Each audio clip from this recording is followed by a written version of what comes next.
doing here?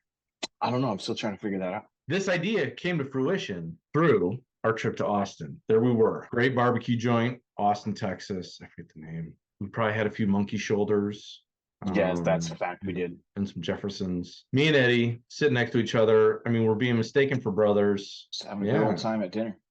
But apparently it was entertaining. I'm excited to kind of share our personal stories. So say aloha to Aloha Eddie. Aloha. It's my favorite thing to do in the morning. Aloha, Aloha Eddie. I know. That's why you started calling me Aloha Eddie. Yeah, Eddie's a Youper. Oh, don't you know what you're He's practically Canadian. He's in that part of Michigan. How do you do it with the glove? So that's the mitten, right? But then you gotta break some fingers, thumb down, but these fingers need to be up. Yeah, it's weird, man. Well, clearly you don't live there anymore because we're calling you Aloha Eddie. Yeah, I live in Hawaii, bro. Yeah, Hawaii, man. Yeah, bro. Just on a whim, just like, hey, I'm gonna retire and live in Hawaii. Yeah, I mean, why not? Yeah. So, I mean, your whole life's kind of been unconventional, right? Yeah, I joined the Navy, but I told the recruiter, I was like, hey, I don't want to be on one of those great things that floats in the water. And he was like, cool, man, I got a job for you. It's in the Seabees, man. I was like, sweet. Who are the Seabees? Yeah. What do they do? Yeah. And he told me construction. I was like, that's cool, man. That aligns with what I want to do. So what, 20 years? 20 years in the Navy? 21 years. 21 years. 1 month and 1 day. So first half of your career, CB, building stuff. Over 2/3 of my career. Over 2/3. Been to Iraq, Afghanistan multiple times, Kuwait, Djibouti, Africa. Did some cool stuff and rode to Spain. Okinawa, Japan was my very first deployment. Been to Guam. When I was in Djibouti, Africa, covered the whole southwest side of that country, doing a whole bunch of cool construction stuff, working with our guys. We're doing a runway in Manda Bay, Kenya, water wells in Ethiopia, building schools in Tanzania. I mean, it was awesome. Pretty cool deployment. But spent a whole bunch of time, like a bunch of other CVs and combat vets, over in the old sandbox, running and gunning. We'll just call it that, running and gunning. And then got into recruiting. Yeah. And then the medical things happened. And no, it's not that I fell in love. Now, I do love helping people. Don't get me wrong, and being able to change people's lives, but I had some medical stuff going on, so I wasn't going to be able to go back to the battalion and deploy. So I was like, hey, man, let's just finish this career off in recruiting and continue helping people change their lives. Over 10 years, right? Oh, yeah, it was like 14, 15 years. Man, it's all downhill from there. Yeah, buddy. Quick. So you started recruiting in Ohio. Yeah. So the great state of Ohio. But they were like, hey, let's play a trick on this guy. He says he's from Michigan and wants to get close to home. He's from Michigan. Let's play a trick on him. Let's put him in Ohio. Because we all know that people in Michigan, Ohio, it's a rivalry. So why not? Oh, and not just in Ohio. Let's put him right on the outskirts of Columbus, Ohio. How about that? Capital. I also recruited in the former capital of the state of Ohio. Do you know what city that is? Zanesville, Ohio. Get out of here, really? What's in Zanesville anyway? Look it up, bro. Yeah, then I went to wait, what year was that? Beginning of 2013 and left in December of 18. So then where'd you go? Portland, Oregon. This is where the headquarters was, and I ran a recruiting division out of Vancouver, Washington. Yeah. And then after that, I went down to Tucson, Arizona, and that was where I retired from. And then packed all my stuff up and we moved to Hawaii. So I did some custom woodworking, got back into my custom woodworking stuff, was making a bunch of stuff. Don't tell Uncle Sam though, because it was mostly for friends. Friends and family. It's pretty much my my career. Sweet. Introduce me. Oh, this is where I'm supposed to. Oh, yeah. All right. Yeah. So everybody, I just want to introduce you to our co-host, Koastline Kevin. Coastline, because whenever he went out to sea, he could always see the coastline, except for that one time they almost got lost and they almost ended up in Hawaii. He did 21 years as well, right? 20 years, 4 months, 21 days. You did some time in recruiting, right? You did one recruiting tour? 4 years. 4 years. And that was about halfway through your career. When was that? 2012 to 2016. Before that, you said you started your career in the state of Washington, right? Yep. Let's just go through that real quick. So you Yeah. started in Washington. What? So Which I started on a ship. Might be foreign to you as a CB, but a big boat. Big boat. big boat floats in the ocean. I mean, little boat compared to Navy boat, but Yeah. bigger boat. Okay. And yeah, we did a lot of counter narcotics, migrant interdiction, federal fisheries enforcement, and of course, all that went shit about in 3 months after I got there. 2.5 months, maybe. 9/11 happened, right? All right. So I got there, mid-year 2001. We did our first patrol. We were on our way back from our first patrol, which was the counter narcotic patrol down in south of the border. Yeah, everything changed for a little bit. We did a lot of escorts of those black things that intentionally go underneath the water. So taking them out to where they could dive, and go wreak some havoc. And then yeah, about a year after that, things stabilized and we went back to the drugs and migrants and fisheries stuff. And then I came back to Ohio, and then I never left. I finished my career in Ohio. So year 3.5 of my career, I came back to Ohio. And then I did the remaining 16 and a half years, almost 17 years in the great state of Ohio. Started out, I was stationed downtown Cleveland at the small boat station. And I did that. I love that small boat life, man. It's like a firehouse, 2 days on, 2 days off. Search and rescue, law enforcement.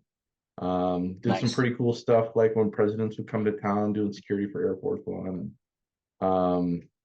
Air shows. Summer months were pretty much locked in with work. No vacations for me. Yeah, and then was recruiting in the Cleveland office, which is actually in Fairview Park.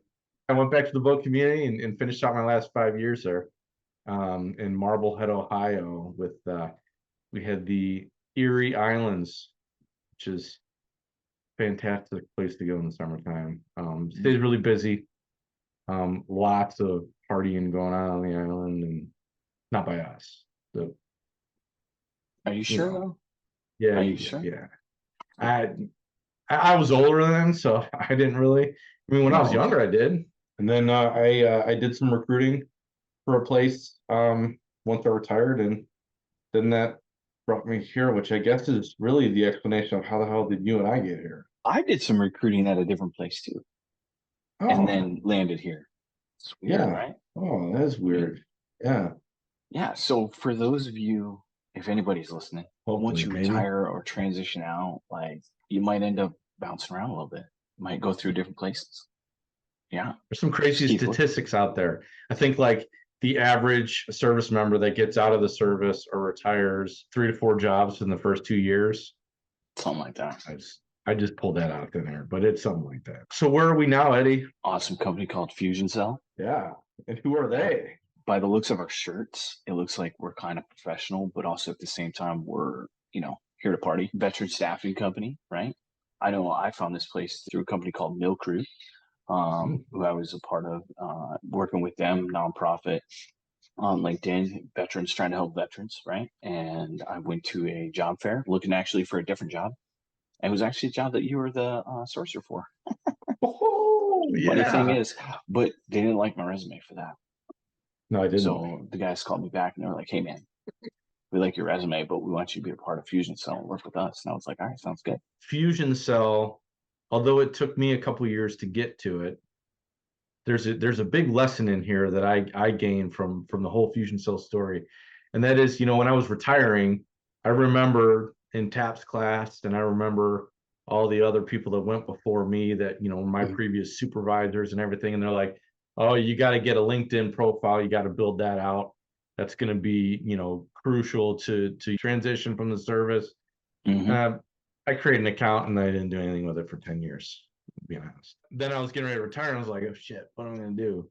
So I went to LinkedIn because I remember that, and because Taps told me. I stumbled upon Jeremy Monty Montgomery. He's our VP of government services at Fusion Cell, and he was posting videos, and I'm sure you probably saw some of them too. Oh yeah. But just talking about like, hey, this is what it's like getting out of service. This is what you should be focusing on. These are tools that are going to help you find what you want to do and help you land that Hmm. job. And it didn't lead to anything. I mean, I got a job, not with Fusion Cell. I did that for Yeah. 2 years. Then I got laid off last May. Take May of 2023 and throw it in the dumpster. Because I Get got it laid out of off too. here. Yeah. And Three I months of did the same thing. unemployment. I'm like, what was that? Man, I had 5 months of unemployment, bro. So being unemployed is a full-time job, Ain't that the right? truth? Yeah, You wake man. up, all right, got to go look for jobs to apply for. Got to Yeah. find a job. Just I networked my butt off. And I ended up meeting Billy B, who's one of our team Oh, yeah. members.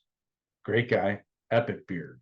He was the NCOIC CID Non-commissioned officer in charge. Yep.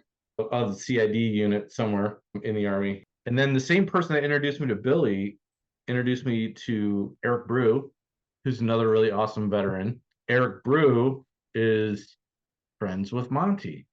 He's like, you got to meet my friend Monty. He's in recruiting. Both the conversations, Billy and I was like, man, I really wish we could say that, hey, we had a job and we can give it to you right now, but we don't. A few months later, Billy reached out, old Billy B, and he's like, hey, man, we got a spot if you're interested. And I jumped at it. Monty was the same person that kind of tied me to Fusion Cell and got me to follow Fusion Cell through Milk Root.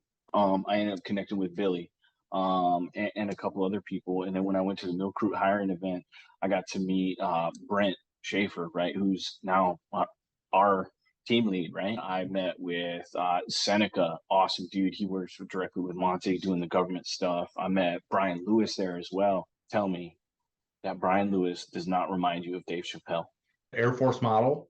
the Air Force model that Air Force model. talks and acts Yeah. like Dave Chappelle. The rest is history, as they say. 90% veteran staffed, and that's our main thing, right? Is helping veterans, right? Everybody on our team that is a veteran are all retired as of right now. Oh no, actually, we got two guys actually are not retired. They are currently in the Guard. One's in the Air National Guard, and one's in the Army Reserves. Yeah, but the majority of us are retired 20 plus years. Some even went all the way up to 30 years. That's a long 30 time. years is a long time, man. It's a long time. Long time. Yeah. We got a bunch of good experience here. A lot of us have walked the walk, right? We've been in those shoes of those as transitioning service members. I don't know about you, but I still feel like I'm in the transition. Oh, 100%, man. I was just having this And conversation the other day, man. It's been yeah, it's been what, 2.5 years? You're creeping yeah, on three. close to 3. I'm getting close to Yeah. 3. Yeah, I May 1st, mean, it'll be 3 years. dude, ups and downs, roller coaster Yeah. ride, man. It's been wild, man. We've lived it. Not all of us landed here at Fusion Cell right away. Hence, me and Kevin, right? We both worked somewhere else and then came here. There's a couple others, but a lot of people came directly here, straight out of service. But at the end of the day, we all have a shared passion, and that's helping veterans, getting jobs and placements and things like that. So That 10% at Fusion Cell that aren't veterans, they're just as passionate about helping veterans as we are, which is really awesome, right? So it's a huge family, and we just all got together in Austin earlier this year, and finally, for you and I, because we both are newer, we're within our first 6 months ish, mhm. and we got to finally meet everybody in person, which was pretty cool. Eddie's way shorter than me, so you know, Not way shorter. Come on. I mean a little bit. The transitions that we go through coming from the military into finding something else. I think whether I can't speak to if you just did 4 years, but I'm pretty sure it's probably very much the same. But you and I both are at that 20 plus mark, and it's like we were doing something for at that point half of our lives, and now we've got to find a job. We're like, what?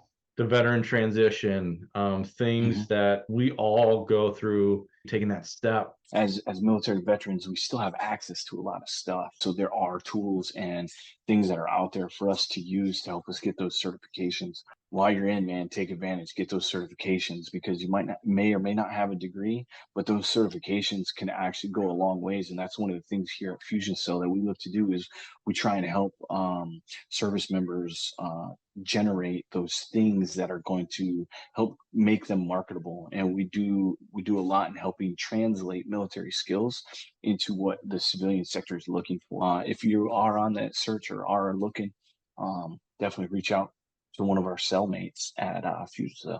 So next time on Fusion Sea Stories, we'll be discussing veteran communities, that you could reach out to for help during your transition.